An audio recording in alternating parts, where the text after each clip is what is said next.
தொட்டியத்த சின்னான் ராமநாயக்கர் என்று சொல்லக்கூடிய இருவரும் ஆராய்ச்சி பணி கட்டி ஆண்டு வருகிறார்கள். அந்த தொட்டிய கிராமத்தை அந்த நேரத்தை பார்த்து இந்த தொட்டிய கிராமத்தில் என்ன இருக்கிறது என்று பார்ப்பதற்காக இந்த தொட்டிய கிராமத்தில் பார்க்க வேண்டும் என்ற எண்ணத்தில் ஒரு பாம்பாட்டியாக ரூபமெடுத்து பிச்சைக்காரன் போல் பிச்சை என்று கேட்டு சென்றேன். அப்பொழுது அந்த தொட்டிய கிராம மக்கள் யாருமே எனக்கு பிச்சையிட மாட்டேன் என்று விட்டார்கள்.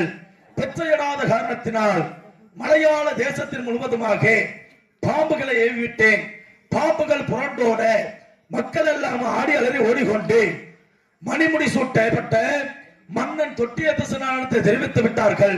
அந்நேரத்தை பார்த்து தொட்டியத்த சின்னானும் ராமநாயக்கரும் என்னை நோக்கி வந்து, யாரடா நீ, எதற்காக என்னுடைய நாட்டு மக்களை எல்லாம் துன்புறுத்தி வருகிறாய், என்ன காரணம் என்று கேட்டார்கள்.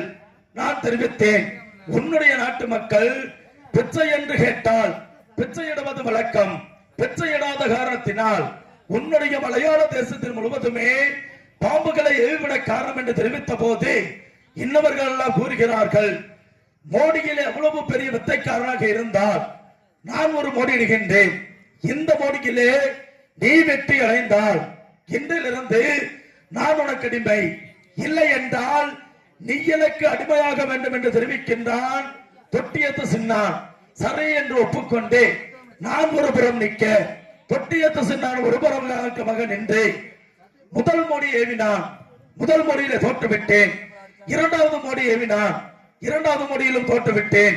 மூன்றாவது மோடி ஏவுகையில் கிரைக்கு மயக்கி கீழே விழுந்து விட்டேன். அந்நேரத்தை பார்த்து என்னுடைய அத்தை மாமன் மகள் வாங்கரப்பையும் பூங்கரப்பையும் தயிர் மோர் விட்டு வருகிறார்கள்.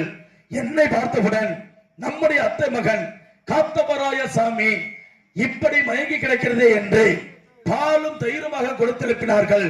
அப்பொழுது எழுந்து அமர்ந்து மண்டியிட்ட பாவனையோடு என்னுடைய மைத்துனன் மாயக்கண்ணனை நோக்கி தொழுதேன். மாயக்கண்ணனோ அங்கிருந்து சக்கரத்தை விட்டெறிய அந்த சக்கரமாகப்பட்டது என் மீது பொருத்தக்கூடிய மோடியின் மீது பட்டவுடன் மோடி பிரிந்து போய்விட்டது. பிரிந்து விட்ட காரணத்தினால் இந்த தொட்டியத்த சின்னானை அடிமையாக்கிக் கொண்டு காஞ்சிபுர கம்பநதிக்கரை மார்க்கமாக அழைத்து சென்றேன். சென்று பார்க்கையில் என்னுடைய தாய் அன்னகாமாட்சியை பார்த்தவுடன் இன்னவனோ கண்ணீரும் கம்பளையுமாக நின்று கொண்டிருக்கின்றான். அந்த நேரத்தை பார்த்து தாயாகப்பட்ட அன்னகாமாட்சி கேட்கிறார்கள், யாரடா மகனே நீ, எவ்வூரை சார்ந்தவன், தாயின் பெயர் என்ன, தந்தையின் பெயர் என்ன என்று கேட்ட போது தொட்டியத்த சின்னான் எடுத்துரைத்தான். அம்மா, நான் மேலே மலையாள தேசம் மங்களத்து எல்லை, எமது தந்தையின் பெயர் ராமநாயக்கர், என்னுடைய தாயின் பெயர் மதுரையில் உள்ள திருமுடி கன்னியம்மா என்று எடுத்துரைத்தான். அப்பொழுது தாயாகப்பட்ட அன்னகாமாட்சி எடுத்துரைத்தார்கள், என்ன சொல்கிறாய், இந்த திருமுடி கன்னிக்கு மகன் என்றால் இந்த அன்னகாமாட்சிக்கும் தான் மகன்தான் என்று எடுத்துரைக்கிறார்கள். அது எப்படி என்று கேட்ட போது அவ்விடத்திலே அன்னகாமாட்சி கூறுகிறார்கள், மதுரை திருமுடி கன்னியும் இந்த அன்னகாமாட்சியும் இருவருமே ஓர்தாய் மக்கள், அக்கா தங்கைமார்கள். அதை போலவே உன்னை அழைத்துக் கொண்டு வந்திருக்கிறான் அல்லவா என்னுடைய மகன் காத்தவராயன், இருவருமே ஓர்தாய் மக்கள் தான் என்று தெரிவித்தார்கள். அப்படி தெரிவித்த நேரத்தை பார்த்து தாயே, அப்படி என்றால் நாங்கள் இருவருமே என்ன முறையாகிறது என்று கேட்ட போது இருவருமே அண்ணன் தம்பிமார்கள் என்று தெரிவித்தார்கள். அந்நேரத்தை பார்த்து அன்றில் இருந்து இன்று வரை எங்கு சென்றாலும் ஓர்முக மார்க்கமாக சென்று வர வேண்டும் என்று தெரிவித்து கட்டளை வாங்கிவிட்டது எமது தாயாகப்பட்ட அன்னகாமாட்சி. சரி என்று ஒப்புக்கொண்டு அன்றிலிருந்து இன்று வரை நானும் எனது தம்பி தொட்டியத்த சின்னானும் எங்கு சென்றாலும் ஓர்முகமாக சென்று வருவதே வழக்கம். அப்படி இருந்தாலும் கூட தெற்கு முகமாக வேட்டைக்கு செல்லக்கூடாது என்று தெரிவித்திருந்தாலும் கூட தாயினுடைய சொல்லை மீறி தெற்கு முகத்தில் என்ன இருக்கிறது என்று பார்ப்பதற்காக வேட்டை மார்க்கமாக சென்று பார்க்கின்றோம் அண்ணன் தம்பி இருவருமே. அப்படி சென்று பார்த்த நேரத்தில் அங்கே சென்ற இடத்தில் எமக்கோ தண்ணீர் தாகம் அதிகரித்து விட்டது.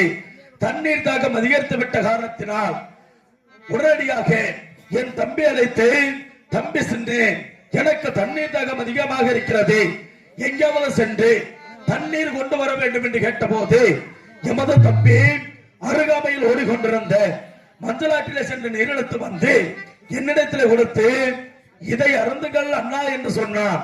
அப்பொழுது அந்த நீரை அருந்தி பார்த்த போது அந்த நீராகப்பட்டது கொத்து மஞ்சள், கொடுக்கு மஞ்சள், கொல்லா பறக்கக்கூடிய சேலத்து சின்ன மஞ்சள் என்று வாடை வண்ணமாக வந்தது.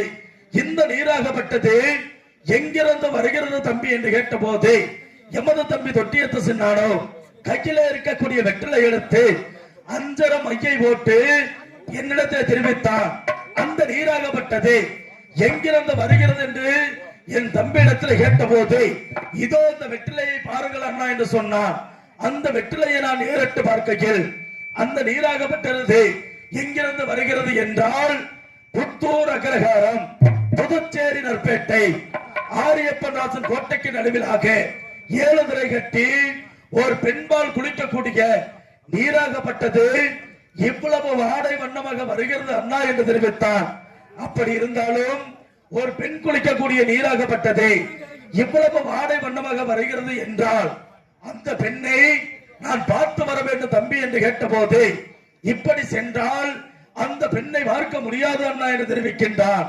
அந்த வேளையில் உடனடியாக நான் எப்படி சென்று அந்த பெண்ணை பார்த்து வருவது என்று கேட்டபோது இதோ வருகின்ற இந்த மஞ்சளாற்றில் கெண்டை மீனாக ரூபம் எடுத்து அந்த பெண்ணை பார்த்து வருவாய் அண்ணா என்று தெரிவித்தான். சரி என்று ஒப்புக்கொண்டு வருகின்ற நீரில் கெண்டை மீனாக ரூபம் எடுத்து சென்று கொண்டிருக்கும் நேரத்திலே அந்த நீரிலே வாழக்கூடிய 1000 பெண் கெண்டைகள் என்னை வழிமறித்துக் கொண்டது. வழிமறித்துக் கொண்ட காரணத்தினால் அந்த 1000 பெண் கெண்டைகளுக்கும் 1000 ஆண் கெண்டைகளாக உருமாற செய்து ஒன்றுக்குடன் ஒன்றாக இணைய செய்துவிட்டு நான் ஒருவன் மட்டும் புறப்பட்டு சென்று பார்த்தேன். சென்று பார்த்த இடத்தில் இன்னமளோ 7 திரை கட்டி நீராடி கொண்டிருக்க 7 திரையும் கிழித்து உள்ளே சென்று அவள் அழகினை ரசித்து பார்த்துக் கொண்டிருக்கும் நேரத்திலே அவள் நீராடக்கூடிய ஒரு கூந்தலாகப்பட்டது கீழே நழுவி விழுந்து என்னுடைய செவில் ரெக்கையிலே சுற்றி கொண்டது. சுற்றி கொண்ட காரணத்தினால் என்னால் நீந்த முடியவில்லை. நீந்த முடியாத காரணத்தினால் எமது தம்பி சன்னானை மனதார எண்ணி தம்பி சென்று இந்த வேளையில் என்னை காத்தள்ள வேண்டும் என்று சொன்னவுடன் அந்த கருடனின் ரூபம் கொண்டு என்னை கரையேற்றி சென்றான். கரையேற்றி சென்றதும் அல்லாமல் என் மீது சுட்டுகிற அந்த கூந்தலை பிரித்து பார்க்கையில் ஒரு கூந்தல் ஆகப்பட்டது 60 பாகம் என்று தெரிய வந்தது. பொழுது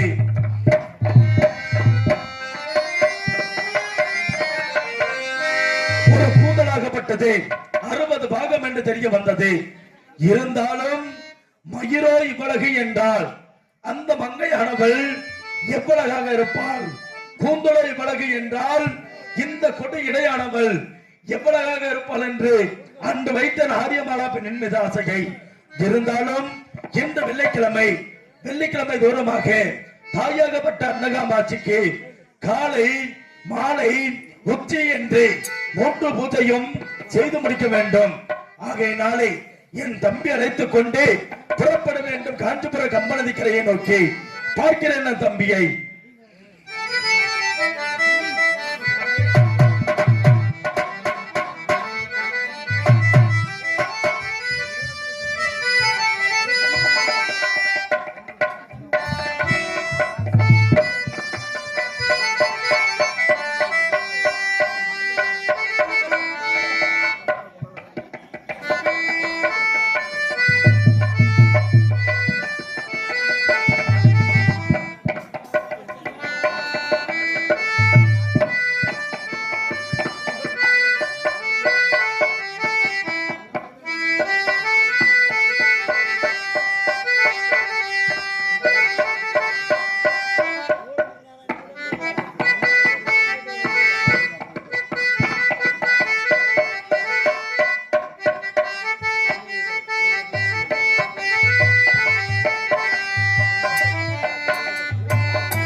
கொள்ளுருண்டை பங்காளிகள் இளைஞர் பணி மன்றம் இந்த ஹாத்தவரனுக்காக 50 செல்வத்தை வாழ வழங்கியிருக்கிறார்கள்.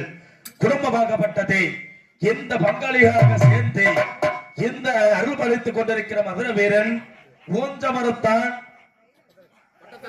பட்டத்தளச்சி பரமேஸ்வரி தொட்டிச்சி அம்மன் அருள் பெற்று பாலாறு செல்வமாக வாழ வேண்டும், வளர வேண்டும் என்று வாழ்த்து விட வருகிறோம். நன்றி கலந்த வணக்கம். வணக்கம் பல.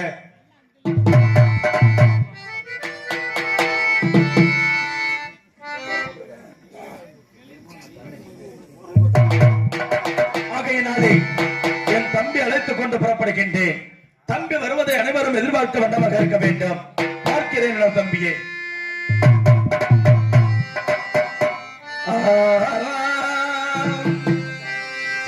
ஒட்டியத்து தம்பி சொன்னே நீதான் உரை மகளே ஓடிவாளா ஓடிவாளா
புறப்பட்டு வாருங்கள். இப்படி ஏறதுக்கெல்லாம் கொக்கையை பிடிச்சிக்கிட்டு இருக்குது.